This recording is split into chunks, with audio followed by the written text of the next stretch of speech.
Okay guys, well here's a video that some of you might have been expecting. Yes, this is why I gave up full-time van life.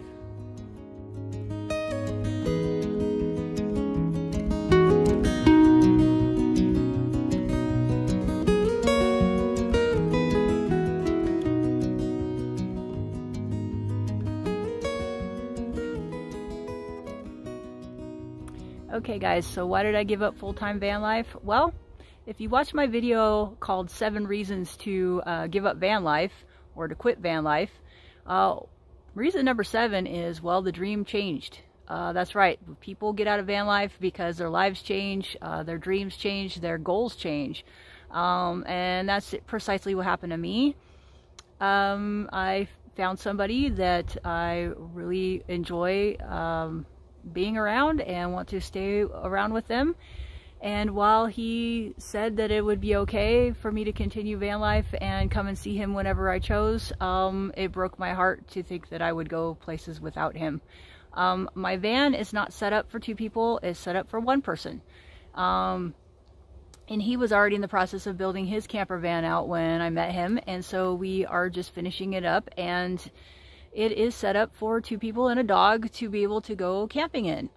It's not set up for full-time, although you probably could live in it full-time if you really wanted to. I'm the kind of person that if I had a van like that one and I was by myself, I could totally do it full-time.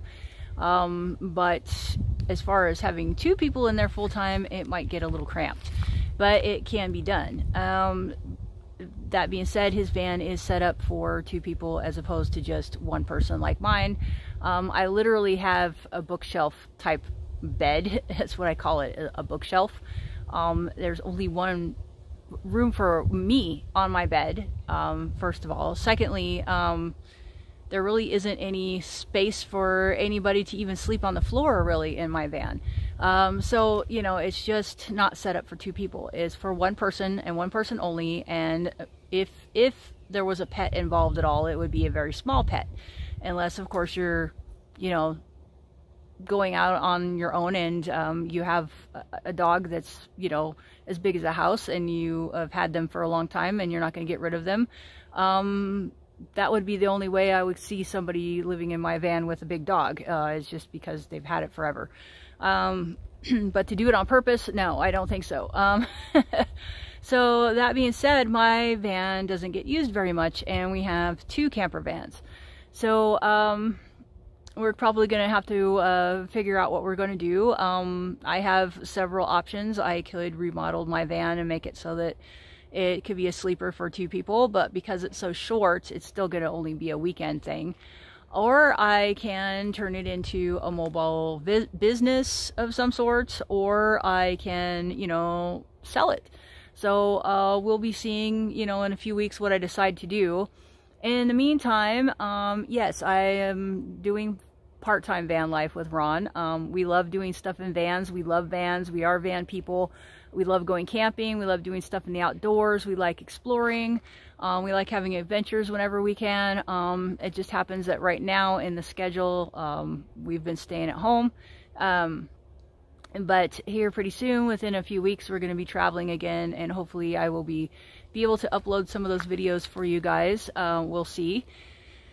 Upload speeds have been kind of difficult for me lately, and because of loss of income now, I have to possibly cancel my phone subscription and get a different phone. So we'll see what happens. So it's going to probably be even harder for me to upload on the road. I don't know. But that's all a story for a whole nother video that I have to talk to you guys about too. But in the meantime, yeah, I gave up full-time van life to do part-time van life with somebody that is really awesome. Just another thing that I wanted to talk about too is, as you can see, there's a ladder next to the van.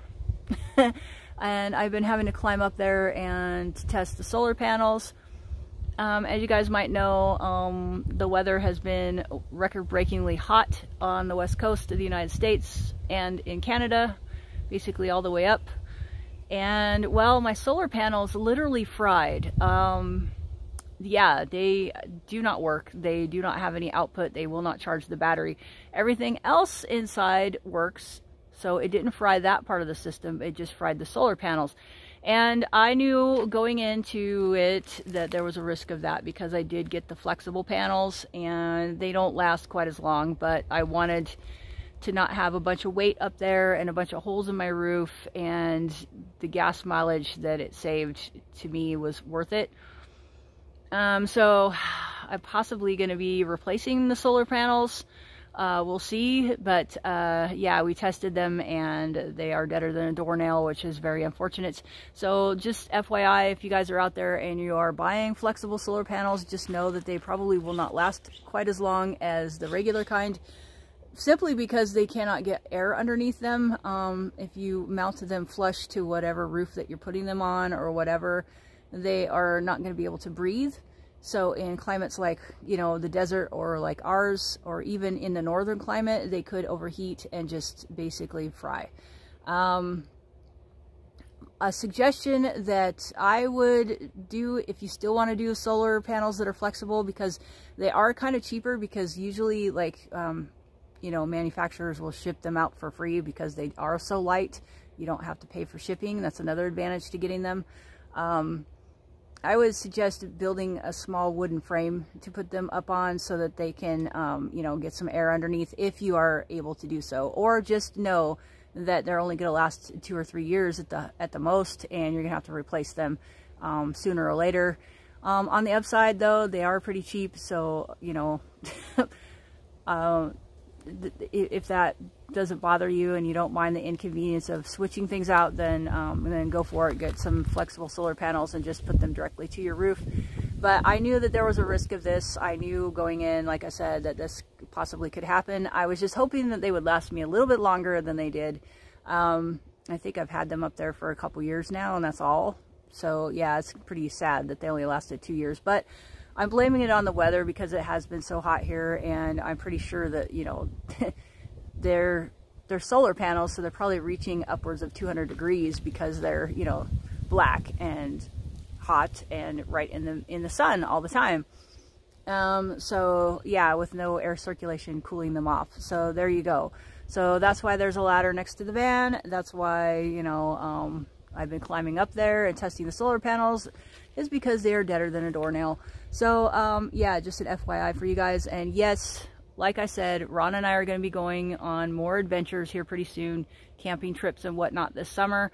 Just right now we have to kind of hang out at home and just kind of take it easy for a little while until we get some stuff figured out. And then we're going to be heading out on the road, and we're going to take you guys with us as best we can. And at the very least, depending on upload speeds, if things don't work out very well, I will be at least uploading short videos, because, you know, those little 10 to 15 second videos upload pretty easily, no matter where I'm at, no matter what phone I'm using. So yeah, we could at least still keep in touch doing that. So I plan on doing that.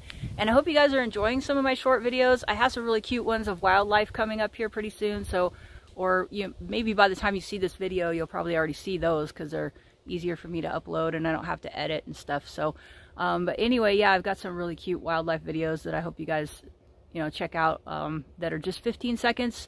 Doesn't take that long, and you guys can just at least, you know, see what's going on in my backyard. Okay guys, so thanks for watching, and yeah, it's YouTube, you guys know what to do, and we'll see you on the next one. Have a good day. Bye.